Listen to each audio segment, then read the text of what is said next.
avait des chiffres hein, sur le potentiel en missiles et en drones iraniens, mais j'y croyais pas trop, parce qu'il est très difficile de savoir précisément, dans une telle organisation, un tel pays, un tel développement, savoir quelle est la réalité de leur stock. Ce qui est sûr, c'est qu'ils sont très nombreux. Alors ça nécessite quand même une remarque un peu historique, c'est-à-dire que même un pays qui subit des coups très très durs peut encore développer et envoyer des armes très modernes. On pense aux Allemands avec leur V1 et le V2 qui en 1945 continuent à envoyer des V2. Donc même quelques semaines avant la chute complète du régime, étaient encore capables. Ces attaques de missiles et de drones auraient diminué de 90% depuis le début du conflit selon le Pentagone. Donald Trump, lui, évidemment, veut aller toujours plus loin. Il a été interrogé sur le prix des carburants et voici ce qu'il disait au sujet de ces missiles aux journalistes. Voici le problème avec le Détroit. Admettons que nous fassions un excellent travail. Imaginons que nous avons réussi à sécuriser la zone à 99%. 1% c'est inacceptable, car cela représente un missile qui percute la coque d'un navire d'une valeur d'1 milliard de dollars, n'est-ce pas? Donc même 1% c'est inacceptable. Si nous parvenons à 99% de leur capacité, ce n'est pas suffisant. Et pour envoyer des missiles, vous en doutez, il faut bien des lanceurs de missiles. Et là, autre chiffre, 70% d'entre eux auraient été neutralisés selon les services de renseignement israéliens. Ça représente à peu près 335 lanceurs sur un total de 470.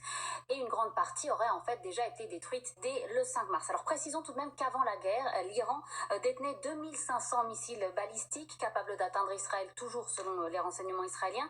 Et dans les conditions actuelles, on estime que Téhéran aurait la capacité de produire une centaine de missiles environ balistiques par mois et entre 4 et 8 lanceurs de missiles par mois. Merci beaucoup Camilla Campuzano. Bernard, regarde, est-ce que c'est vraiment réalisable? C'est un objectif réalisable de vouloir détruire complètement le programme balistique iranien?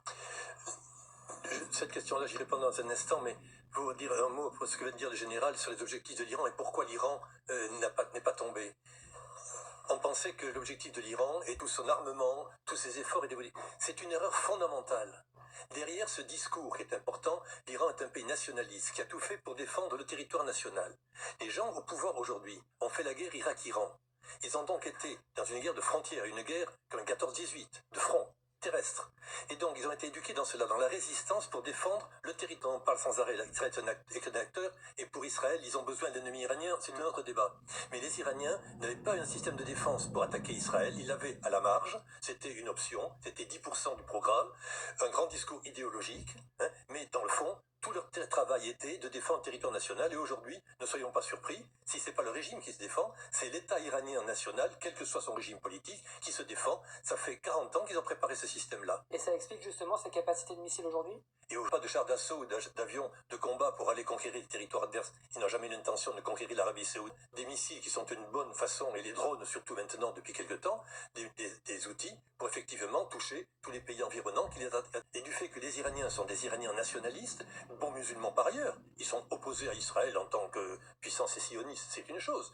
Mais ils vont pas aller se faire tuer pour Israël. C'est pas leur problème. Leur problème, c'est qu'en Iran, ils puissent être indépendants, vivre chez eux comme ils le voulaient.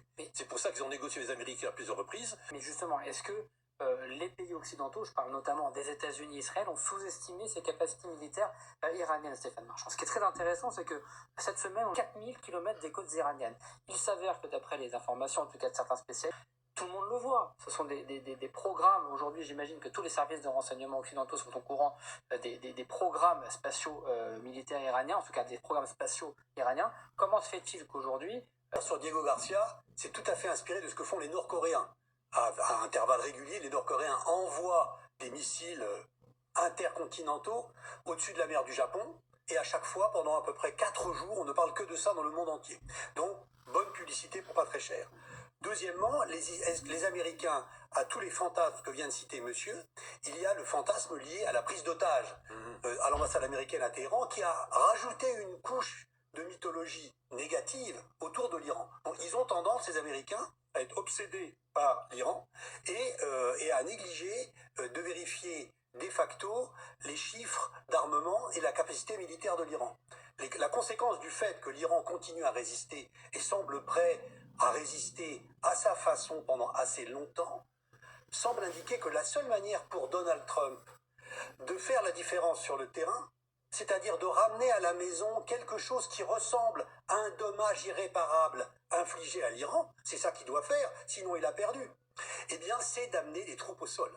Et c'est pour ça que depuis 10 jours, il y a, je crois, entre 4 et 5 000 Marines qui se dirigent vers la région. On ne sait pas trop pourquoi faire. Peut-être pour rien faire. Peut-être qu'il va s'en sortir par une négociation de dernière seconde, Trump. Mais sinon, il va faire entrer des soldats américains sur le territoire de l'Iran qui est fabriqué pour leur infliger à ces Marines de terribles pertes. Et on écoutera justement Donald Trump dans quelques instants. Eh bien, les armements, les missiles, on a beaucoup de questions à vous poser parce que aujourd'hui on se pose la question des capacités militaires, notamment des missiles balistiques iraniens. Comment Téhéran fait aujourd'hui pour renouveler ses stocks? On le sait, ils ont envoyé un nombre considérable de missiles. Ils continuent d'envoyer des missiles sur Israël et dans les pays du Golfe. Est-ce qu'ils ont une capacité de régénération plus importante que les autres? Capacité de régénération, peut-être pas, parce qu'il y a eu des images, je crois que c'était israélienne, en soi, il y a deux solutions, soit israélienne, soit américaine, de frappes sur des usines où produisaient justement, où étaient produits justement des missiles balistiques. En fait, il faut voir, il y a plusieurs facteurs à prendre en compte. Tout d'abord, depuis le départ, les annonces américaines et israéliennes disaient on a détruit environ un tiers des missiles ou la moitié des missiles, mais jamais, au grand jamais, 100%. Et donc de base, il restait des missiles opérationnels. Ensuite, il y a aussi des annonces comme quoi des sites souterrains ont été frappés. Désormais, la presse américaine confirme que les Iraniens ont réussi à déboucher, à vraiment à déboucher les entrées et de fait à pouvoir réaccéder à ce qui se trouvait dedans. Et enfin, dernière chose, il y a tout de même une diminution des frappes. On était, de mémoire, plus de 300 frappes le premier jour au 28 février. On est à quelques dizaines aujourd'hui, et bien pour la seule et bonne raison que les Américains et les Israéliens frappent en priorité, du moins dès qu'ils en trouvent un, les lance-missiles, les véhicules lance-missiles qui permettent de tirer ces fameux missiles balistiques. Et justement, quand je vous écoute, pourquoi aujourd'hui Israël et les États-Unis n'arrivent pas à tout détruire? C'est parce que notamment l'Iran cache justement ses capacités militaires. Oui, tout à fait. Et puis l'Iran, déjà, est un grand territoire. On parle de missiles balistiques qui sont de courte portée, mais courte portée, déjà, c'est moins de 1000 km et ça peut s'être utilisé principalement pour frapper tous les pays du Golfe. Et puis en plus, à cela, il faut ajouter des missiles balistiques de moyenne portée. Là, les Iraniens ont des capacités à 2000 km. Et donc, c'est trouver à chaque fois l'aiguille dans une botte de foin. Et bien évidemment, les Iraniens les déploient au dernier moment pour éviter la moindre frappe, pour pouvoir réutiliser pour une frappe suivante les différents lance-missiles pour pouvoir justement continuer à frapper les différents pays de la zone ou Israël au niveau de la longue portée. Gaëtan Powys, vous restez avec nous. Hélène Bonnet, on écoute Gaëtan Powys, son parallèle est très intéressant, c'est chercher une aiguille dans une botte de foin. C'est un objectif irréalisable aujourd'hui d'aller chercher ces lanceurs de missiles iraniens, de les détruire un à un pour vraiment mettre à mal et détruire toutes les capacités iraniennes. Quand on regarde donc effectivement cette capacité à résister visiblement des Iraniens, ces images de propagande, mais qui bon, certes sont de la propagande, mais montrent à quel point les Iraniens se sont préparés en enfouissant une partie de leurs moyens. Quand on prend la grandeur, la taille de ce pays, sa topographie, on imagine que aller chercher jusqu'au dernier des lanceurs, jusqu'au dernier des missiles, c'est une tâche absolument gigantesque. Ça nécessite un renseignement absolument... comme si du côté israélien, il y a quand même énormément de capacités de renseignement. Est-ce qu'ils ont tous les éléments, tous les détails face à l'ampleur de la tâche? Il y a point d'interrogation. Oui, on parlait des tunnels que les Iraniens cachent leurs armes. Ils vont pas les mettre sur une colline pour qu'on puisse attaquer facilement. Et c'est une technique très ancienne. Je me souviens, je fréquente l'Iran depuis 50 ans, à l'époque du Shah, dans les années 75-76, autour de Téhéran. Ils faisaient déjà ça? Oui. Le Shah avait décidé, les chars d'assaut qui étaient autour de Téhéran pour protéger la ville, c'est normal, étaient dans des hangars à ciel ouvert. Ils avaient commencé à faire des trous dans la montagne pour que les chars d'assaut entourant Téhéran soient au moins à l'abri d'une bombe ordinaire. Et l'Iran est un pays qui avait la plus grande réseau de canalisation, d'irrigation au monde. Donc ils ont l'habitude de faire des tunnels. Hein, et c'est une spécialité. Et après la guerre, Irak-Iran, les gardiens de la Révolution notamment ont récupéré tout le matériel de travaux publics qui était utilisé par la guerre Irak-Iran pour en faire une entreprise de travaux publics. Ils en ont fait des barrages et beaucoup de choses, et ils avaient les moyens de creuser des tunnels exceptionnels, on les voit, hein, capables de effectivement être utilisés pour des questions civiles et évidemment militaires. Et donc le fait de cacher ça dans les souterrains est une tradition nationale iranienne. Alors en parallèle justement de ces questions autour des capacités iraniennes, il y a les capacités israéliennes et américaines, parce qu'évidemment la guerre elle dure maintenant 4 semaines et depuis plusieurs jours maintenant, on entend ici et là côté israélien que les stocks ne seraient pas aussi inépuisables que cela. C'est un responsable israélien notamment qui le disait au journal Sémaphore. Israël est entré dans le conflit actuel avec des capacités limitées d'intercepteurs après en avoir utilisé un nombre important lors des affrontements de l'été dernier, lors de la guerre des 12 jours, général Dominique Delors. Si je comprends bien, quand on regarde un petit peu tout ça, on est presque en droit de se demander si aujourd'hui, ce n'est pas l'Iran qui a l'avantage sur le terrain. Alors, je n'irai pas sur votre dernière conclusion, parce que je pense Mais la question mérite d'être posée. Elle peut être posée, la question. Alors, j'y répondrai négativement. C'est-à-dire que, effectivement, les interceptions coûtent extrêmement cher. Une des premières soirées, entre guillemets, en Israël, lors de la guerre des 12 jours, elle coûtait $1 milliard d'intercepteurs. Donc, c'est des soirées qui sont des folles soirées, si je veux dire. Alors là, ils en ont utilisé beaucoup et ils sont plus vulnérables avec leur système de pétrolier et de gaz qui sont développés. Mais si on regarde, si vous voulez, il y a toujours un terme d'efficacité dans l'action militaire. L'action militaire, dans ses dégâts, je ne dis pas dans sa réalité politique, mais dans ses dégâts, évidemment totalement en faveur de la coalition américano-israélienne. Mais il y a la réalité politique avec un régime iranien qui se prépare depuis des années, vous le disiez, Bernard Warkad, à cette guerre, donc qui met tous ses moyens, et de l'autre côté, les Américains qui, on le sait bien, ne vont pas mettre tous leurs moyens pour en venir à la fin de cette guerre, Stéphane Marchand. Donc effectivement, aujourd'hui, on se pose la question, encore une fois, je me répète, évidemment, la question est volontairement provocatrice. La une de The Economist, on l'a vu, mais l'Iran a les cartes en main encore après 4 ans. Par exemple, vous avez 800 milliards pour les États-Unis, 40 milliards pour Israël, 20 milliards pour l'Iran. Donc vous dites, l'affaire est pliée.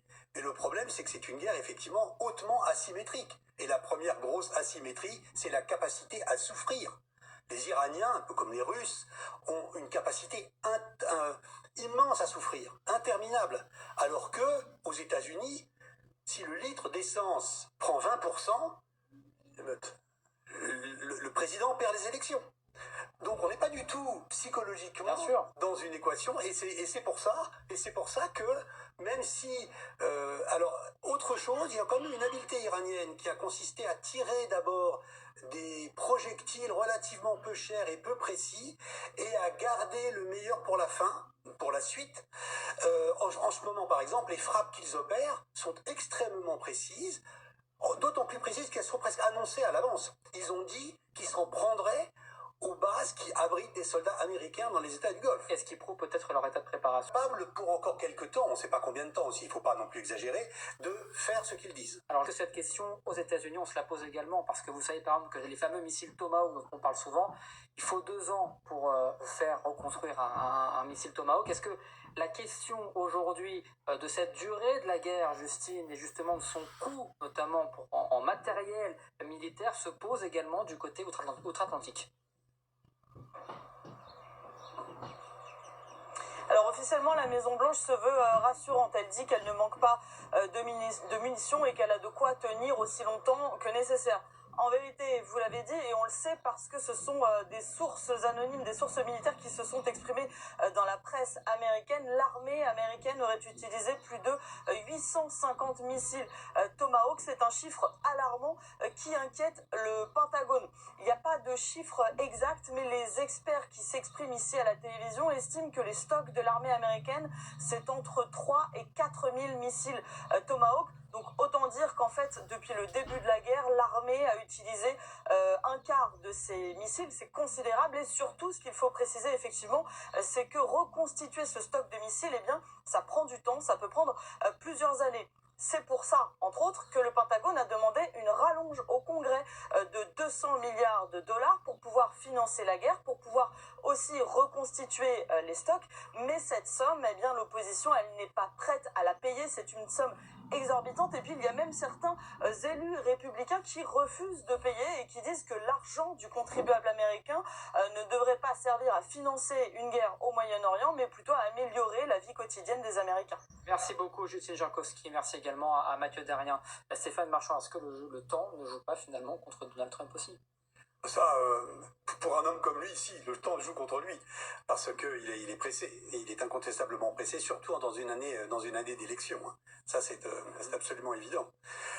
Ce que je voulais peut-être rajouter par rapport à ça, c'est le fait que les Saoudiens, toute la stratégie américaine de remodelage du Moyen-Orient repose sur les Saoudiens. Et les Saoudiens commencent, je pense, à avoir peur. Ils commencent à avoir peur de deux choses. D'abord, ils constatent que la protection américaine est une protection très imparfaite. Et la deuxième chose, c'est qu'ils ont peur que les Américains arrêtent d'affaiblir l'Iran trop tôt, ce qui mettrait à toute petite distance, ils sont tout près, hein, un Iran affaibli, mais pas du tout abattu, et qui serait d'autant plus dangereux pour cette raison-là. Donc pour cette raison-là, le calcul régional américain, qui il y a encore pas très longtemps s'appelait les accords d'Abraham, et était une construction de Donald Trump assez intelligente et assez intéressante, eh bien, ces accords d'Abraham seraient en grand danger. Et preuve peut-être de cette inquiétude saoudienne, Donald Trump hier en a dit un peu plus sur les cibles qu'il restait aux États-Unis. Il a donné presque une date de fin à cette guerre il y a quelques heures. Écoutez, il reste selon lui à peu près 3000 cibles. Écoutez. Et maintenant, nous sommes en train de frapper des cibles. Ils n'ont pas de moyens antiaériens, donc nous sommes directement au-dessus de leur tête. Nous avons encore 3500 cibles sur notre liste et ça sera réglé très rapidement. Bernard, on regarde de quoi parle le président américain quand il parle de 3000 cibles? Ce sont des personnalités, ce sont des sites militaires, des sites de missiles balistiques? Au début de la guerre, les sites militaires et les personnalités ont été largement ciblés par les Israéliens pour les personnalités et les sites militaires par les Israéliens et les Américains conjointement. Maintenant, on est passé à une guerre qui est beaucoup plus générale, c'est une guerre un peu totale. On repasse à des sites, en particulier la centrale électrique ou la centrale par exemple, de gaz d'Assalouillé sur le golfe Persique, centrale de gaz qui ne touche pas l'exportation, puisque l'Iran n'exporte pas de gaz par là, mais c'est le gaz qui alimente tous les Iraniens. Les Iraniens sont chauffés au gaz. Et donc l'attaque sur cela ne touche pas le régime, ça touche tous les Iraniens. Autrement dit, la résistance iranienne, ce n'est pas le régime qui forcément se défend, c'est normal, mais c'est une défense de plus en plus nationale. Et le fait d'attaquer un peu tout le monde va encore unifier l'Iran derrière les gardiens de la révolution, qui pourtant sont les gens qui ont tiré sur le peuple.